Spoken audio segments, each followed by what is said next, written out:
देख रहे हैं RBN न्यूज, जो पहुंचाए आप तक सच्ची खबरें।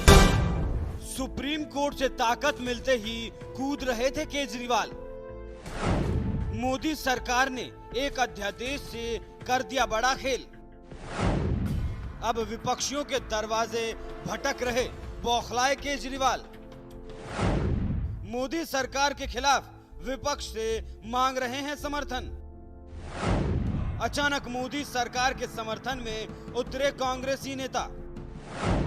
दिल्ली के मालिक केजरीवाल की लगा दी जबरदस्त क्लास। लेकिन देश की सबसे बड़ी विपक्षी पार्टी कांग्रेस ने ही मोदी सरकार का साथ देकर केजरीवाल के हथकंडे की हवा निकाल दी।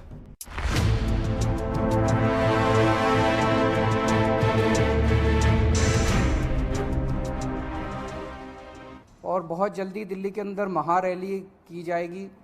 और मुझे जिस तरह से रिएक्शन आ रहे हैं जनता के, मेरे को लगता है कि इस बार दिल्ली के अंदर भारतीय जनता पार्टी को जनता एक भी 7 में से एक भी सीट नहीं देने वाली।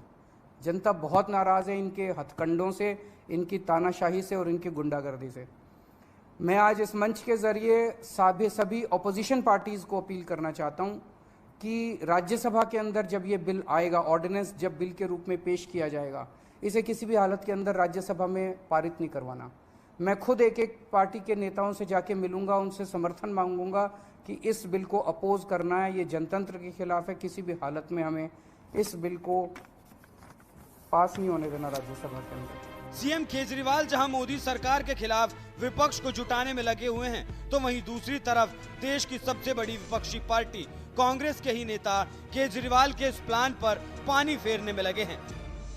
तभी तो दिल्ली की पूर्व सीएम शीला दीक्षित के बेटे और पूर्व सांसद संदीप दीक्षित ने अध्यादेश के मुद्दे पर डंके की चोट पर मोदी सरकार का समर्थन किया और केजरीवाल के साथ साथ उन विपक्षी पार्टियों को भी लताड़ा जो अध्यादेश के विरोध के नाम पर केजरीवाल का समर्थन कर रहे हैं।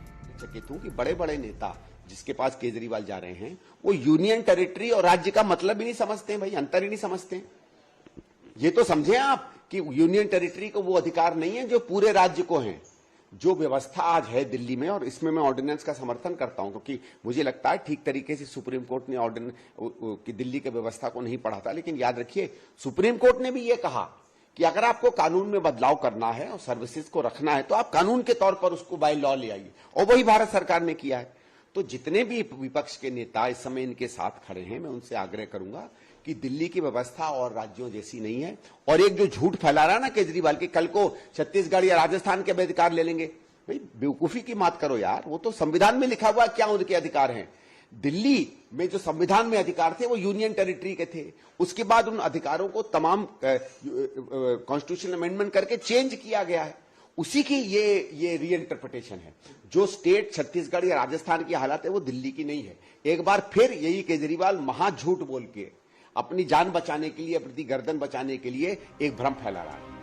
कांग्रेस नेता संदीप दीक्षित का बयान सुनकर लग रहा है कि वो सीएम केजरीवाल से बुरी तरह से चिढ़े हुए हैं। इसलिए उन्होंने तो केजरीवाल को यहाँ तक कह दिया कि केजरीवाल हर उस थाली में छेद करता है जहाँ से उसको भोजन मिलता है। ये तो और कहां से समर्थन मांगेंगे भाई, कहां से समर्थन मांगेंगे? जिनके कारण ये पले बड़े हुए, जिस पार्टी ने इनको धन संपत्ति दी, इतना बड़ा बनाया, आज उनके साथ उनकी नहीं बन रही है। क्योंकि दिक्कत केजरीवाल की क्या है कि केजरीवाल हर उस थाली में छेद करता है जहां से उसको भोजन मिलता है। हर उस व्यक्ति को धोखा देता है जिसने उसकी मदद की है। हर उस व्यक्ति को ही प्रताड़ित करता है जो उसका दोस्त या यार रहा। जब बीजेपी को उसको लगा कि अभी मुझे बीजेपी की जरूरत नहीं है, मैं खुद प्रधानमंत्री बनना चाहता हूं, तो बीजेपी को लगा कि यार ये तो हमारी ग्रुप बी पार्टी है, ये कहीं ना कहीं उछल कूद करने लगती है। तो ये इनके बीच में बखरा हुआ। बाकी ये ऑपरेशन के पास जाए नहीं जाए, देखिए एक बात तय हो गई है। आप देखिए इसने सबसे पहला काम क्या किया, जैसे ही सुप्रीम कोर्ट का जजमेंट आया, विजिलेंस के आदमी को बदला। क्यों भाई, विजिलेंस क्यों, बाकी क्यों नहीं? क्योंकि मालूम था विजिलेंस वाला आपके ऊपर फाइलों के ऊपर बैठा हुआ है। और रात को जो बात आई कि दरवाजे खुले विजिलेंस विभाग के और फाइलें गायब हो गई, तो फाइलें कौन सी गायब हुई? कौन सी फाइलें गायब हुई? शिक्षा विभाग की फाइलें गायब हुई क्या? हेल्थ डिपार्टमेंट की फाइलें गायब हुई क्या? वही फाइलें गायब हुई जो उनके आलीशान जो ये 100-150 करोड़ का घर है उसकी, और शराब घोटाले। विपक्ष को एकजुट करने में लगे केजरीवाल पर बुरी तरह से बरस रहे दिग्गज कांग्रेसी नेता संदीप दीक्षित ने तो डंके की चोट पर मोदी सरकार की ओर से लाए गए अध्यादेश का भी समर्थन किया और इसे बिल्कुल सही कदम बताया। मेरे हिसाब से ऑर्डिनेंस सही है, क्योंकि सुप्रीम कोर्ट का जो जजमेंट था वो मेरे हिसाब से सही नहीं है। दूसरा, सुप्रीम कोर्ट ने भी कहा अपने शायद 94 या 95 पैराग्राफ नंबर में, मुझे ठीक से याद नहीं है, कि अगर भारत सरकार इस व्यवस्था को बदलना चाहती है तो अभी उसने प्रशासनिक आदेशों से बदला है, प्रशासनिक आदेशों की जगह उसको कानूनी तरीके से बदले, और वही भारत सरकार कर रही है। तो वो खिड़की भी सुप्रीम कोर्ट ने खोली है। ये बात केजरीवाल तो सुनेगा नहीं, क्योंकि केजरीवाल को मालूम है कि अगर विजिलेंस डिपार्टमेंट उसके पास नहीं आया और उसने अपने भ्रष्टाचार के जितने सबूत विजिलेंस डिपार्टमेंट में है उसको वहां से निकाल के जलाए नहीं, तो अब समय दूर नहीं है जब ये कम से कम 8-10 साल के लिए अंदर जाएगा। दिल्ली के मुख्यमंत्री अरविंद केजरीवाल भी ये बात अच्छी तरह से जानते हैं कि दिल्ली देश के दूसरे राज्यों की तरह नहीं है। ये एक केंद्र शासित राज्य होने के साथ साथ देश की राजधानी भी है, इसलिए राज्य के पूरे अधिकार सीएम केजरीवाल को नहीं मिल सकते।